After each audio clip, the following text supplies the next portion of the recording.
What's good, everybody? Welcome back. Here it is, Focus Friday, the Black Perspective. I got a couple of really dope brothers from the community. I got Akil, I got Lameek. We're gonna have a really dope conversation about what's going on with Robert Brooks, what we think about systemic change. I know that everyone's looking in right now is noticing something that's missing.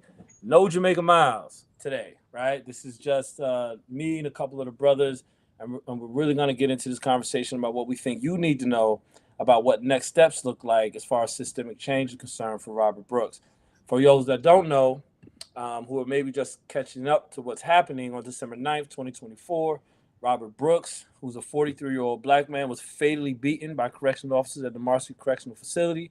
Body cam footage showed that Mr. Brooks was handcuffed and compliant at the time and was being subject to a brutal force in a medical examination room. He was dragged into that room by these officers and he died from his injuries the next day. Despite all the outrage, though, that we've seen and the national attention, this incident is a grim reminder of the pervasive violence and lack of accountability within our prison systems. There has not been an arrest in any way. I know a lot of folks are calling for arrest. I mean, as an abolitionist, I understand that harsher penalties and more arrests for these officers just mean harsher penalties and arrests for our community. But accountability needs to be had, right? Accountability certainly needs to be had. And there's so many organizations involved. All of us is one of them, CCA, RAP, so many others, right? We are revolutionary, Saratoga BLM. And all the way down the line, we have a large contingent of groups across the state. That's including New York City and right here in the capital region, certainly out in Rochester and other places. We'll see some videos of some other organizations that are looking to get involved and are picking up the baton and trying to move move this stuff forward. Right. So I want to allow you all to introduce yourself and just tell the folks who you are, what you do, and why this conversation matters. And I'll start with Akil. Akil, you out in Philly right now. You do a lot of amazing work. We met some time ago. Tell the people who you are. My name is Akil Robertson. I'm currently the creative director. Excuse me. Let me back up a little bit. I did 10 years inside in the Pennsylvania prison system, and I'm currently leading the Greaterford Archive, which is a 3.5 year initiative to build an archive at a prison where I spent most of my time, SCI Greaterford in southeastern Pennsylvania. I've been involved in the work, in the movement to decarcerate this system and really interested in solutions that are not black and white and cookie cutter. We live in a mass gray zone. As you said, a lot of people might think justice is just to lock these folks up. When incarceration is what led to this huge injustice in the first place. So very excited to be part of this conversation, and try to find some new solutions. I appreciate you, brother, and really thank you for being here. Got you here last minute. I really appreciate you. I know you're gonna have some insights for the folks, Thank you. to pick up for sure. And Lamik, my brother, me and you, we've been here before. We've What's had these going on? What's conversations, going but on? still, let the people know who you are. What's up, brother? Let the So folks my know who you name, are and why you're here, why this conversation matters. first and foremost, my name is Lameek Taylor, Albany native, formerly incarcerated person, and currently I work for the New York State Youth Justice Institute. I also do work with a nonprofit organization called Urban Grief as a restorative justice peer. And I'm here to weigh in on the importance of understanding the direct connection between what happened to Robert Brooks and the Black and Brown community, both incarcerated and free, and just doing the most to make the people aware and encourage individuals to understand that there is more that they can do. And if they are willing to do anything to access the right resources and connect with the right people to understand how to go about moving forward. Now, listen. So, appreciate you. Thank you both. Like I already said, really appreciate you being here. Now, what we've seen so far, we'll go back to we'll start with Kathy Hochul and her, coming out with a statement that says she wants these officers immediately fired. Anyone that was involved, including some nurses that just kind of stood by and watched what was going on. Many of the officers that were there had their body cams off. But the first thing that Hochul, our governor, said was that we need to immediately get these folks fired. Right? They gotta be gone. Right now, these next four are they're on the chopping block as far as getting fired, losing their jobs, etc. Why is that not enough? And I'll go, Akil. Tell me why is that enough? Why is that not enough? I mean, personally, I think it's a bit counterproductive. I subscribe to better the devil you know. I think this is an interesting learning opportunity to have those officers become a part of a different conversation about what it means. First of all, to have restorative justice and also to be accountable, like true accountability, not just fire them, lock them up, but like talk about why they were wrong, what they did wrong, how would they um, have been trained differently, who could they train differently in a different way, actually make systemic change that is, you know, a tangible example of how people can be re-educated. Now, other officers are just going to clam up. They don't want to be fired, right? But if you provide an environment in which people can like have open dialogue about their wrongs, like then we're having a different conversation. So I think Kathy Hochul, the DOC, they're trying to, CYA, but CYA doesn't necessarily do good for, our people going forward. All right. Wait, tell me what's CYA? Cover your ass. Cover your ass. Lemmy, what are your thoughts, man? I got plenty too, but I want to hear what you got to say. What are your thoughts on that? Lemmy, are you frozen? Yeah, I was kind of frozen for a second. Can you hear me now? Yeah, I can. So, what are my thoughts on why that is not enough? Just firing the individuals. Yeah. Um, just firing the individuals, I feel like isn't enough because at the end of the day, a life was lost. And far too often we see the fact that individuals incarcerated are treated as people that are less than human, right? So if the main motive is just to fire individuals and figure things out after the fact, then I think that devalues the life that was lost, that devalues the family's emotions and feelings and perspective. And this within a historical context that we see far too often, right? So if talking about Black Lives Matter, regardless of where they are, incarcerated or free, then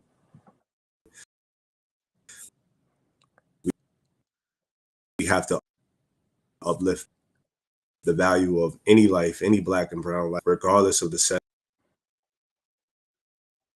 It was the person of an individual that America deems, or considers to be valued, then we would see, the handling of the situation and the process being handled a lot differently, right? So, in order to really actually gain access to an equitable form of justice, we need to see more. We need to see more than just firing. We need to see these individuals charged with murder. If someone Black or brown in the streets murder someone, they would be prosecuted, they would be tried, they would be arrested. And if these same mechanisms don't apply to all individuals in this society, then we only perpetuate the historical harms that we see inflicted on Black and brown bodies, not only on a daily basis, but past and present. I appreciate that, brother. You might want to just make sure you're in. I know you were freezing a couple of times, but I think your point came across. It's kind of clear. I'm gonna add. You know, you think about just firing an individual, or there are other suggestions from some of our state legislators that they want to close the prison. I think it misses the point because it's not just those individuals, right, that are involved in the brutalization of people that are incarcerated, which is a vulnerable population. As you can see, you can be surrounded by all those folks with your handcuffs behind your back, and you can be brutalized, right? It ain't just about them. It's not just about those nurses that stood by and watched, or those sergeants that stood by and watched, or the ones that were just putting their hands on them. It's an entire culture of that, right? So when if you're talking about, oh, we need to prosecute these guys, or we need to close this prison, we're missing like the opportunity to like make what happened count in a way that impacts everyone else that's incarcerated. Because in my opinion, I think we've seen this stuff happen to folks, right? We've seen, but people survived it. You know what I mean? Not everyone died from being, getting being brutalized by officers, right? So to me, it's a half measure, and it's something that they'll put them folks, that will sacrifice those folks, right, in order to continue to maintain and sustain the system that they have. They'll come out real strong and say, "Nah, we got to make sure that these guys are prosecuted and to the fullest extent of the law and all of that." and we're going to close that prison so that we go to sleep and don't think about all the other people that lost their life, all the other people that are getting brutalized, and all the silence, right? That all the cries that fall on deaf ears, to the families and the people that are incarcerated, filing grievances, trying to file lawsuits, etc. Four of the individuals that actually, were a part of this already had lawsuits filed against them, right, for brutalizing other people, but they were still allowed to work and be around populations of people that are vulnerable. So something like this happens. So when I think it through, I'm like, nah, man, it can't just be about prosecuting these folks because they not the only problem. The problem is there's a culture and acceptance. There's a culture in the prison and a culture outside, and outside is accepting all the way up the chain, including our own communities, of what happens to folks that are incarcerated. So that's the part of the thing that bothers me. I'm just curious what your thoughts are about that. I feel like I'm interested in a solution of accountability Mm-hmm. that would create an agenda or process of restorative justice that could then be modeled onto the communities that need it most. So Mm. I don't disagree with nepotism. I think nepotism makes sense, but I just want it to extend to my people too.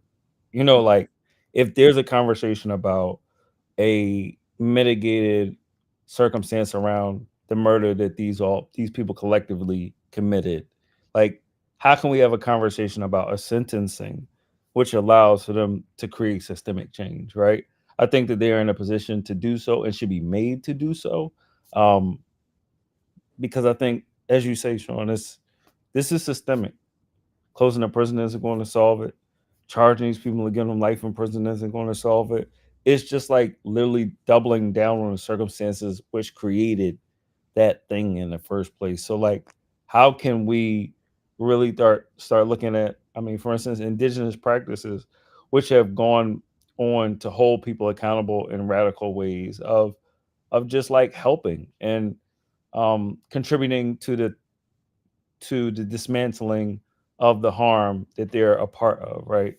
And so that's what I want to see most. Like, there's a piece of me that's like lock them up forever, but the other piece is like that's that's going to silence the problem. And I don't want the problem silenced. All right. On that note, let me, if you want to give a short reply to that, I do want to get to this video. I just want y'all to see, and I don't want to get y'all reaction when I share it. But if you want to reply real quick. I'll touch on the same point about confliction, right? A part of me does say prosecute them, right? And let them kind of like pay for their actions. And then a part of me kind of like understands or feels as if the moment I begin to buy into the system is I perpetuate the system as well, right? Because when we're looking at this instance, right, a loss of life inside of a carceral space, this is not nothing new, right? This is the same things in the same times and the same actions and the same lack of accountability that happened during slavery. In fact, this is still slavery. It's only a continuation. A continuation. So when we're talking about the systemic nature of Robert Brooks being murdered inside of a carceral space, we have to understand that this carceral space is symbolic for slavery and slaves being murdered during times of the slave trade and beyond. So a part of me wants to understand a new mechanism forward that ensures that not only is diversity, equity, and inclusion and part of the process, but it ensures that when it comes to Black and brown lives, especially lives that are lost, that we have autonomy in the decision-making process and structuring of what this system looks like, and ultimately what happens throughout each and every step during the system. So I'll just touch on that point and leave it at that.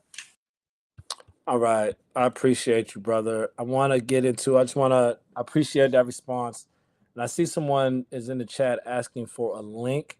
Volvo Rants. I don't know who you are, Volvo, but stay tuned. Just give me a minute. Let's get to this. I just want to get to this video, and just see. I want to get y'all's reaction to what this brother's talking about.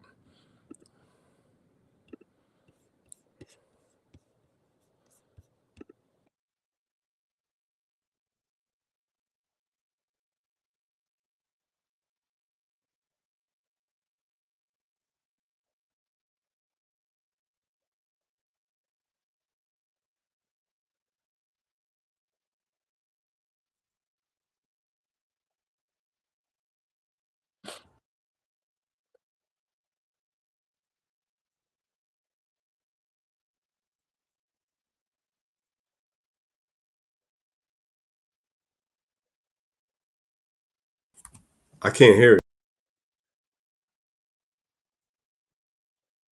Oh Yes, no. same. I wasn't able to hear.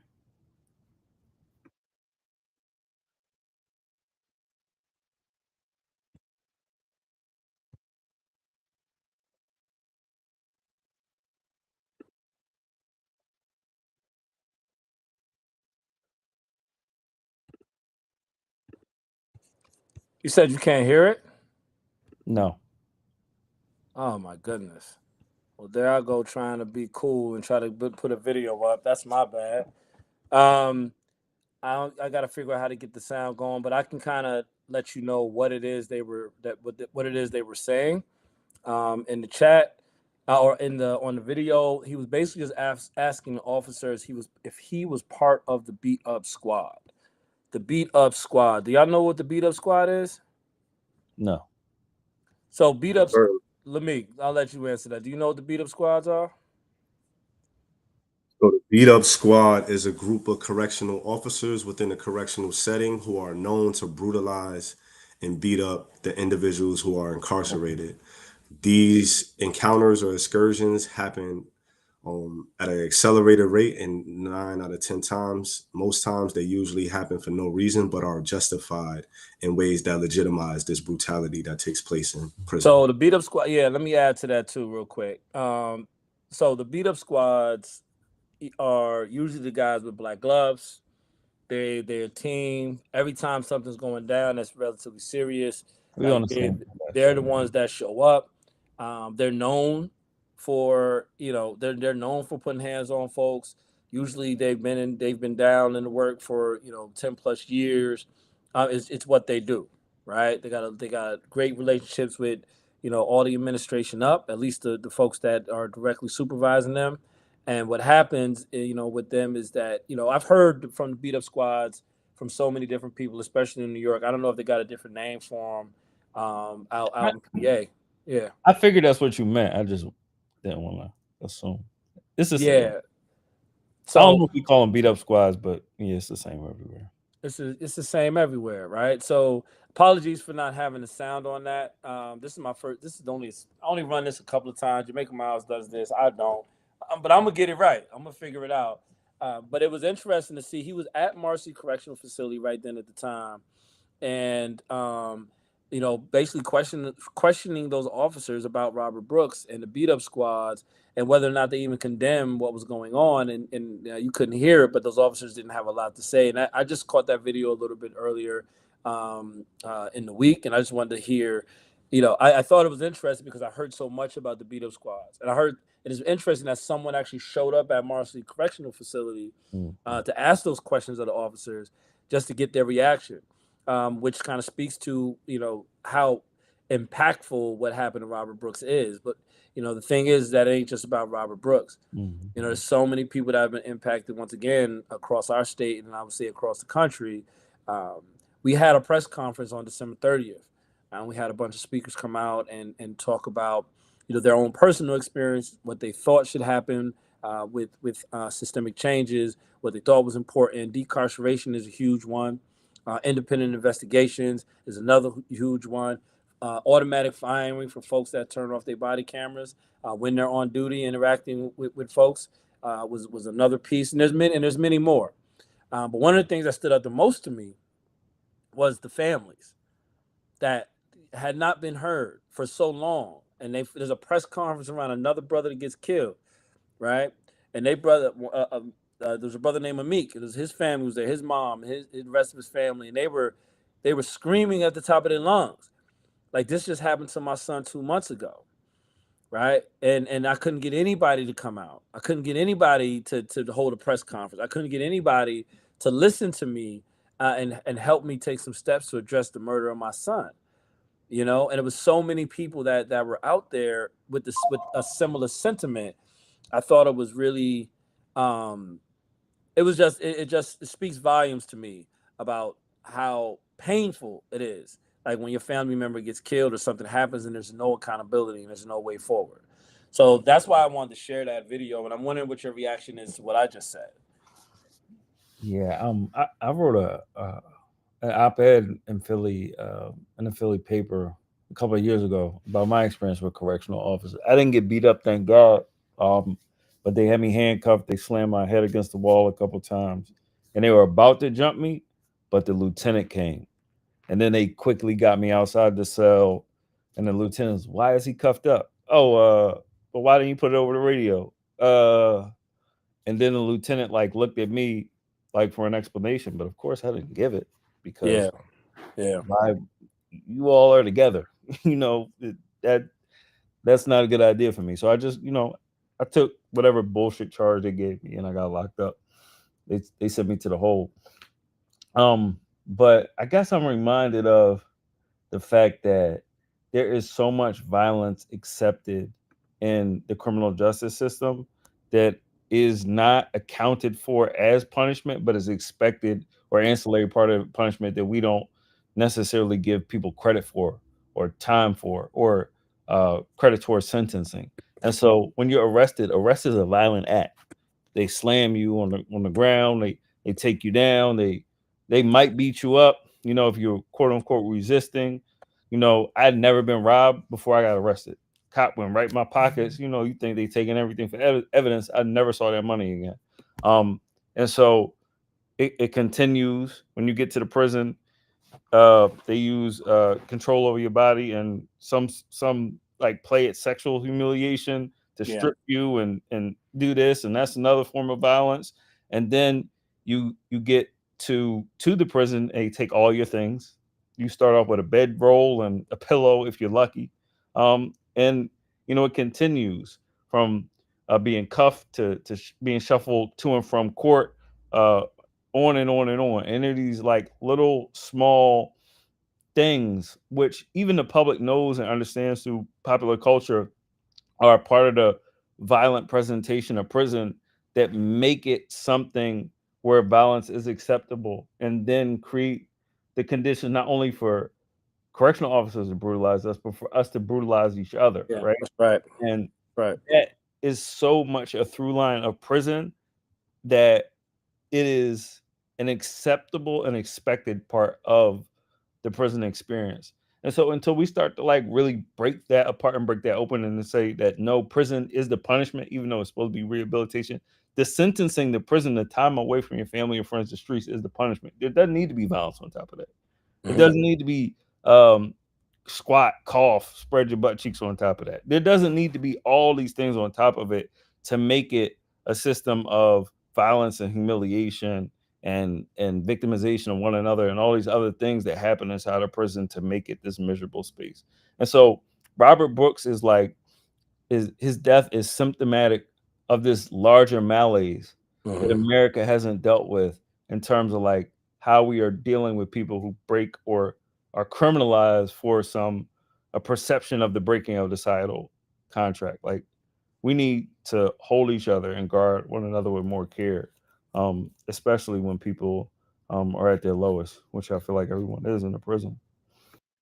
And that I want to, Lamik, I want to hear your response to that. I just wanted to say it's the, violence, violence in the prisons, from the officers or from anyone is counterproductive to the healing that individuals need. There's a reason the traumas and the issues why people go to prison in the first place is only compounded, right? It's only compounded by what happens up there and the brutalization from officers. The most violent crew that you ever going to run into inside most often is the officers, right? They the thugs up top. You know what I mean? Don't give a how big and bad you think you are. You ain't never gonna have the numbers, right? And you can't stop. What's coming at you, no matter how wrong it feels or how what the situation is calling for. And there's some brothers that stand up, like regardless, they stand up. Then they go through. They take the beatings, the broken bones, the missing teeth, like the whole 9 yards. I knew a brother that did 42 years of that, right? And he left, a shell of himself. He left like barely able to walk and barely able to talk. It was really sad to see. And I would hear from the old timers about like who that person was, years ago, right? And looking at, how his body had absorbed all that brutality over all them years, it just was sad to see. So pardon me, make you can get it in.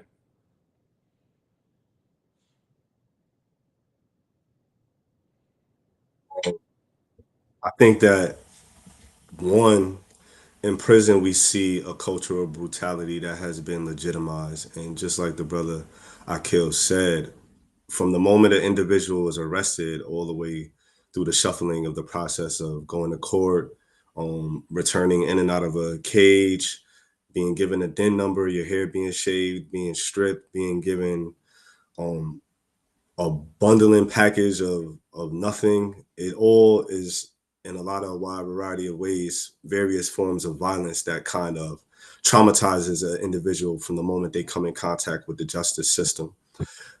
This form of violence has a deeply rooted historical perspective, not only with slavery, but also with indigenous people in the boarding schools of 1819, right? So it's a brutal assimilative process that further dehumanizes what we believe to think true and right about ourselves, right? So on top of the crime, or regardless of the crime, the main objective of the prison system is to ultimately inform the black body that it is worthless, that it is nothing, that it is not valuable at all in this white supremacist society, right? And it's to remove any thought of value or power or autonomy from our minds, so that when we return to our communities, that we're just expected to fall in line, right? Without no cultural context, no cultural relationship with where we truly come from or our ancestry. So this form of violence has been legitimized in a wide variety of ways. And I think that what people fail to realize also, like Akil said, is that prison is not rehabilitative, it's traumatic, it's traumatizing, right? At every step of the way, from the moment we're incarcerated to the moments we're going on visits, how our family members are treated, entering correctional facilities, the lack of ability to have close proximity with family members, the lack of ability to be in close connection and communication with family members, all of this is traumatic, right? And it plays a part in the psychological violence that happens as a result of incarceration. And it's saddening, and it's, I think, or I know, it's legitimized because of this oppressiveness and these ideas around, white supremacy, these ideas around the black body and things of that nature. So I think that it's important to realize, in the video that you showed, these officers could not say that they were against individuals murdering someone who was handcuffed, right? An innocent person. They could not, and they would not state that they were against that, right? So it's important to note that, because what happens is that chains of command, right? If you are an individual who believes that no person should be murdered, what is the hard part about expressing that? Yeah. Right? So somewhere along the lines, that has to be taken into account for, and that has to be critiqued, because in essence, it ultimately just reinforces and legitimizes the murder that happened, the violence that happened, and it creates a safe space for other officers who are in this position of power and authority to be more accepting of what happened, and to look at the murder that happened and the actions that endured and ensued and led to Robert Brooks' death as something, as a badge of honor, right? So if we think about the prison system and what happened, and these officers failing to admit that what happened was wrong and was a tragedy, and instead remaining silent, then we further are able to analyze the fact that this level of violence within this space is ultimately a badge of honor for them. Because throughout the chain of command, even the sergeant failed to express that this was wrong. So from the higher ups all the way down to the individuals on the ground, you have a level of complacency with violence that happens against black bodies, against incarcerated individuals. And that is ultimately wrong, unjust, and more needs to happen to ensure that this type of violence doesn't continue to persist in the prison system. So I'll just leave it at Well, that. no. I was gonna say, well said. Like absolutely well said. And looking at the video, which we haven't shown, all of us, we're not showing that video to people. It's everywhere to see if you want. It's a little bit, it's a little bit. It's too much violence. It's traumatizing for folks that have been through that or know their family members are going through that. And we're kind of tired of seeing our black bodies being used in that and sensationalized in that way, right? Across these social media platforms, just for the 24-hour news cycle to forget us. I was searching stories today, and I didn't see any national stories about the information that I was finding about the four more officers, that are looking to be fired, etc. But I just want to point that, you know, you're pointing out some stuff that you saw, especially with the brother that was trying to interview the officer, and the complacency, the acceptance, and then the badge of honor, even that folks feel when they're involved in that. When you watch the original video of Brooks, you see so many people standing around just watching. You see different levels in the hierarchy of the staff, from the rank and file officers to the sergeants, who are the supervisors, and even to a different field of work, to the nurses, right, and the medical staff. And this is something that we've been saying for so long, that what we go through isn't just with an officer that's working on the gallery or walking down the hall. That thing goes all the way up the chain and is spread out in all the different departments. That culture, right, of looking at us that we're somehow less than, or not worthy of, etc., is just all encompassing in prisons. And I would say prisons anywhere. I ain't been to prisons everywhere, but I've been in enough, and I had enough conversations to know that there's so many parallels. That's why I wanted to have our brother Keel on, so he can bring that perspective from Philly and PA and what's happening out there. The similarities is everywhere. But we're running out of time. We're already a little bit over. I know we started a little bit late. I'd love to keep the conversation going. I just want to hear if either of you got last thoughts. What do you want to leave the people with? What is it that you think is important, and to look for? And I want to also plug January 20th, Reclaiming MLK. It's happening in Schenectady, New York. You'll see our flyers and our LinkedIn. Please click that, and please join us if you can. It's going to be an amazing time, amazing conversation with so many speakers across the capital region. But last thoughts from my brothers. What is it? What do you want to? What do you want the people to know? 1787, they create the Society for the Alleviation of Miseries in Public Prisons. I'm in Philly, for Walnut Street Jail, which becomes the nation's first prison. Um, Recently, in December, City Council voted to create a prison oversight committee on the ballot question in Philly. Four will be selected by the mayor, four will be selected by City Council, one will be selected by the city controller, 9 members, and then there's supposed to be a public um, prisons commissioner, elected by the health and safety person in Philly. Only one of those persons has to be formerly incarcerated Yeah, out of those 10 yeah, folks, right? Um, and I think that I've given a lot of thought to, like, especially in a larger sense and in a diasporic sense, black and brown people being lumped together. And I know that a Brahmin man doesn't have the same interests as a Dalit man in India. Um, a white Mexican man does not have the same interests as an indigenous Mexican man, right? And in the same way, people that work in prisons don't have the same interests as prisoners and former prisoners. And even in us, there's disagreement sometimes. And so I think we have to continually advocate for civic change, and representation, and also know who we are putting up and making sure that they have our best interests at heart. One of my brothers out of California said the DOC is like waiting for it and hopeful for it, and the first formerly incarcerated head of the Department of Corrections. That might be the end of us. Like, do we want that? Like, who is that person going to be, right? yes, Um, so yeah. I think, like Lamik said, this is a cultural issue that we got to shape and change and really be involved in, um, like the business of reform, because prison is a reform and it will continue to reform itself.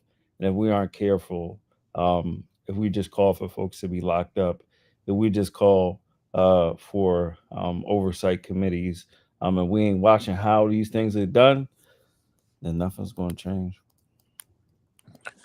Thank you, brother. Appreciate that. Lamik. Um, One, I'll try to be as brief as possible. One thing I just want to say is that the research behind prison being a brutal setting and a violent overall structure can be found in what is known as the Stanford Prison Experiment of 1971, which was a psychological study done by Philip Zimbardo, where in a simulated prison environment, some individuals, 24 college students, were separated. Some were tasked to be guards, others were tasked to be prisoners, and the ones tasked to be guards immediately started dehumanizing humans, right? So when we're talking about the carceral space and prisons, our arguments aren't couched in ideas that happen out of thin air, right? They're evidence based, and we have evidence to prove not only this aspect of it, but the racial aspect of it, the traumatic aspect of it, and things of that nature are also couched in history. So I'll say that. And two is just for the people all over the world, kind of the people in communities who experience some form of systemic oppression, and for the individuals incarcerated, is to bridge the gap between what we understand to be violence that is happening against us, right? Because a lot of the times people think because they aren't incarcerated or because they don't have a loved one incarcerated that they're not intricately connected to what's happening in these spaces. And I just want to kind of put out to the people that it matters, because regardless of whether you have someone who's incarcerated or have been formerly incarcerated, if you have a black and brown identity in this world, you too can be subject to the same violent behavior that happened to Robert Brooks. And when we're talking about police brutality, this is not just the police officers in the streets who murdered George Floyd. These are also the correctional officers in these institutions who are doing various harmful, traumatic, and brutal things to black bodies. And Robert Brooks is just one example of the millions of individuals who have encountered this level of brutality. So when we're talking about systemic change, when we're talking about community empowerment, when we're talking about fighting, right? In the same way we had to fight for George Floyd to receive justice after his life was taken, this is the same fight that we're fighting for Robert Brooks. It's no different. It's the same fight we're fighting for Trayvon Martin. This is the same fight we're fighting for Eric Garner. So for any individual who understands the fight and lacks that perspective to make these connections, it's important that we make these connections. It's important that we unite. It's important that we let our voices be heard. And it's important to understand that regardless of where you are in life or where you feel you have the power to help us change. You have the power to join this movement, and you have the power to ultimately let your voice be heard and let the knowledge from what you vocalize make an impact in the world. And I just want to say, anybody in the Albany area, capital region, anywhere, if you're willing, or if you want to learn more, or if you're willing to join the fight, just connect with us. We're here, and we're working, and we're fighting for justice. My brothers. I just shared a link that Akil shared with me. You said it's the Stanford Prison Experiment. Yes. Yes. Yeah. And it's a book called How Monsters Are Made, The Hidden Brain. It's a podcast. Please check that out to hear. Like I've read about the Zimbardo experience. I've seen the same thing that you saw. There's definitely psychological factors in why brutality happens the way it does. Absolute power, corrupts absolutely, and I feel like that's what happens to. In some ways, that's definitely a huge piece. I think also the history of being black in this country, you know, is loud and clear when you're incarcerated. If you're looking, to any understanding like what it meant to be, someone who had to keep their eyes down, all the things that we've heard about or read about, what happened with folks that were enslaved or were living in Jim Crow South. Some of that stuff shows up while you're incarcerated. That's just a fact of life. At least that's been my experience. I don't want to speak for you all, but it's very, very similar with how we get along with your voice is just not heard. So look, we're going to sign off once again. This is Focus Friday. Sean Young, co-founder here, the Black Perspective. And I thank my brother Lamik and I thank my brother Akil for being on and having this discussion. I hope y'all got something out of it. January 20th, do not forget. Reclaiming MLK. We got a lot of speakers coming out. You're going to hear from so many folks, so many different organizations. You're going to hear our demands. We're going to have a nice rally and potential march. Come through. It's 10 to 2 p.m. You'll get the links and all that stuff. I'll have Jamaica will add that to this page because she's good at that. And definitely, if you're already on our email list, please register for that event. And we do have a petition going out in support of Robert Brooks. and some actions and demands behind that. That petition is also being shared on our page and in our emails. Sign up to get that, subscribe, click like, all the things, and much love. Thank you. Signing out on Friday. I hope you brothers have a great time.